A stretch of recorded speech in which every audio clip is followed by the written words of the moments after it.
Hello guys, and welcome back to the channel.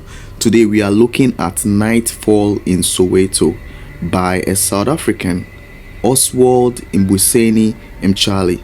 So without much ado, let's get right into the poem.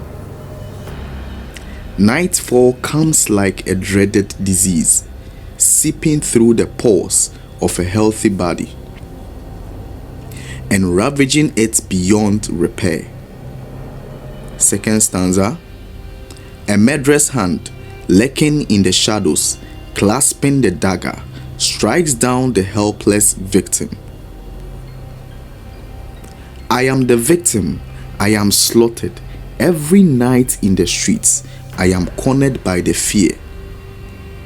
Gnawing at my timid heart, in my helplessness, I languish. Man has ceased to be man. Man has become beast. Man has become prey. I am the prey. I am the quarry to be run down by the marauding beasts, let loose by cruel nightfall. From his cage of death. Where is my refuge? Where am I safe? Not in my matchbox house, where I barricade myself against nightfall. I tremble at his crunching footsteps. I quake at his deafening knock at the door. Open up! He barks like a rabid dog, thirsty for my blood. Nightfall, nightfall, you are my mortal enemy. But why were you ever created? Why can't it be daytime? Daytime forevermore. Now let us move on to the analysis of some of the lines in the poem. Nightfall in Soweto is a powerful cry from the heart of apartheid South Africa, where Oswald Mtshali uses imagery to express the terror black South Africans faced as darkness fell. In this poem, night is not a time of rest. It is a symbol of death, fear, and the loss of human dignity. From the very first line, Mtshali compares nightfall to a dreaded disease, something that seeps in slowly and destroys everything in its path. This metaphor sets the tone for the rest of the poem. Night is not friendly, not welcome, and definitely not safe. By the second stanza, the imagery sharpens. Night is personified as a murderous hand, hiding in the shadows with a dagger. But Mtshali doesn't just tell us about the violence, he becomes the victim. I am the victim, I am slaughtered. Every night in the street, he declares.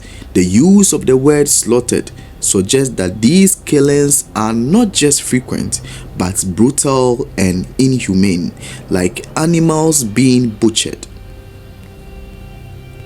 Mtshali doesn't stop at personal fear. He makes a broader social statement. Man has ceased to be man, he says. In this world, human beings have become either beasts or prey. In Soweto, under apartheid, people were hunted down as if their lives meant nothing. The oppressors, likely referencing apartheid enforcers, are the beasts, and the ordinary black man is the prey. The animalistic comparison reflects the dehumanization of black South Africans. The law enforcers, acting like marauding beasts, were often unleashed at night, storming homes, dragging men out, and killing them out of sight from the world. The line, "Where is my refuge?" highlights how nowhere was safe, not even one's own home, the so-called matchbox houses in the townships. As the fear builds, we feel Mtshali's desperation. I tremble at his crunching footsteps. I quake at his deafening knock at the door. The door is a thin barrier between life and death. The visitor is not a neighbor, it is death, disguised as authority, barking commands like a rabid dog. In the final stanzas, Mtshali's tone shifts from fear to rage and sorrow. He calls nightfall a mortal enemy and questions its very existence. Why can't it be daytime, daytime forevermore? This wish is symbolic. Daylight stands for freedom, visibility, and life. Night represents oppression and darkness. This poem isn't just a cry against injustice, it is a historical document. It captures the fear of a community, the violence of a system, and the emotional scars left behind. Mtshali doesn't just describe apartheid, he lives it in his verses. Here's a list of literary devices used in Nightfall in Soweto by Oswald Mtshali. Simile. Nightfall comes like a dreaded disease. Then the second one, he barks like a rabid dog. So you can see the use of like in these comparisons. Let's move on to the next literary device. Metaphor. 1. From his cage of death. This compares two unlike things, a cage and death, without using like or as. It suggests a connection between the two, implying the cage represents death. 2. We have the lines, I am the prey, I am the quarry. The speaker likens himself to a hunted animal, emphasizing vulnerability. Here also, the comparison is without like or as. Then we have the third one, not in my matchbox house. Matchbox house is a metaphor that compares a house to a matchbox, suggesting the house is fragile, small, and vulnerable. This comparison suggests feelings of insecurity and emphasizes the house's inability to provide adequate protection. The next literary device we have personification. And we can see this in the line, let loose by cruel nightfall from his cage of death. Now here, night is imagined as a cruel entity that brings terror. Then the last literary device, we have repetition. We can see repetition in the lines, I am the victim, I am slaughtered. And also we have nightfall, nightfall. Repeating these phrases emphasizes fear, helplessness, and urgency. The next one, we have imagery. We can find imagery in the lines, clasping the dagger, tremble at his crunching footsteps, quick at his deafening knock. These vivid descriptions help us visualize and feel the danger in the poem. Next one, we have symbolism. Our first symbol is nightfall.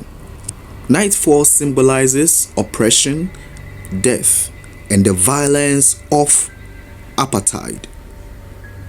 Daytime symbolizes safety, freedom, and life. The next one, we have irony. Night, which normally brings rest and peace, brings horror and death in this poem. The next literary device, we have alliteration.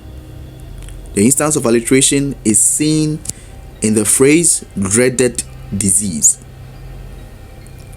That is the repetition of initial consonant sounds close to each other. So we have dreaded and disease. The next literary device, we have rhetorical questions. So what is a rhetorical question? It is a question you ask when you already know the answer, or when the answer is obvious, just to make a point or get people thinking. Some examples in the poem are: where is my refuge? Where am I safe? The next literary device, we have parallelism. Example of parallelism in the poem, we have man has ceased to be man. Man has become beast. Man has become prey. So why is this parallelism? This parallelism because each line repeats the same grammatical structure. Then we have hyperbole. It can be seen in the line, slaughtered every night in the streets.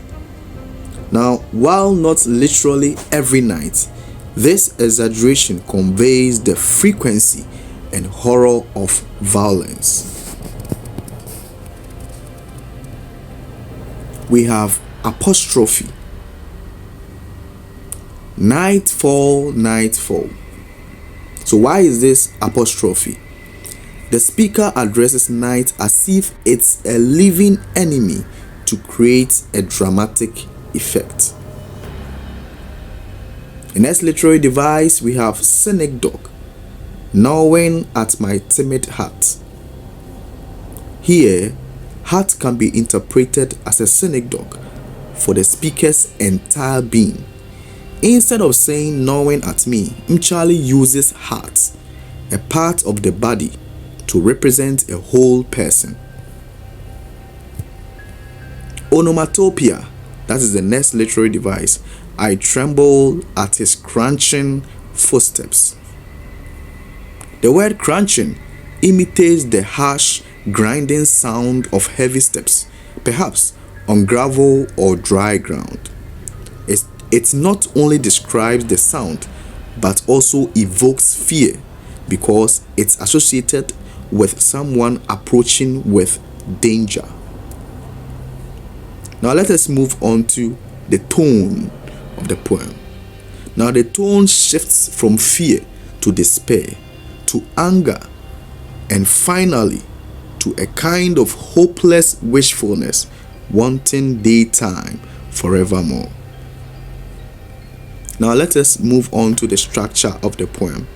The poem has 8 stanzas and 38 lines. The poem begins by comparing nightfall to a deadly disease, setting a fearful tone. It then describes how the night brings death, fear, and brutal killings. The poem shifts to show how people are no longer humans. Thus, man becomes a beast or prey in a world ruled by fear. The poem then ends with the speaker cursing nightfall and longing for a daytime to last forever, a cry for peace and safety. Now let's move on to some powerful themes explored in Nightfall in Soweto by Oswald Mtshali. So the first theme, we have fear and insecurity. The speaker lives in constant fear of violence during the night. Nightfall becomes a time of terror rather than rest, symbolizing the deep psychological trauma of living under threat. The second one, we have oppression and apartheid. The poem reflects life under apartheid in South Africa. The poet indirectly exposes the brutality and dehumanization that black South Africans experienced, especially from law enforcers who attacked at night. Then the third one, we have dehumanization. Mtshali described how human beings have been reduced to either beasts or prey. This loss of humanity reflects the psychological and moral decay caused by violent systems. Then the fourth one, we have helplessness and vulnerability. The speaker feels powerless, hunted and exposed, even in his own home.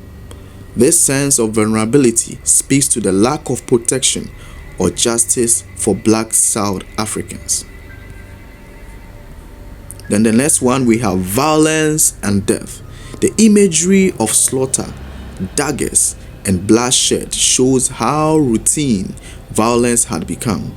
Death is ever present, and nightfall is its messenger.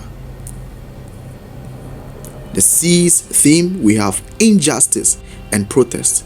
Through poetic expressions, Mtshali protests the injustice of the apartheid regime. The poem is not just a cry of pain, but a bold act of resistance. Seventh, we have hope for a better world. In the final lines, the speaker dreams of a world with daytime forevermore.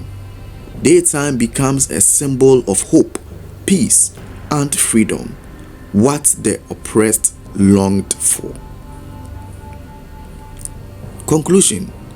So next time you hear the word nightfall, remember Mtshali's Soweto. Remember the fear, the resistance, and the cry for light that still echoes in many corners of the world. A short bio of the author. Oswald Mtshali, born in 1940 in Vryheid, South Africa, is a poet who writes in Zulu, English, and Afrikaans. Formerly a messenger, he studied at Columbia University. His first book, Sounds of a Cowhide Drum, 1975, addresses issues on the era of apartheid. Thank you very much for staying to the end of this video, and see you in the next. Bye bye.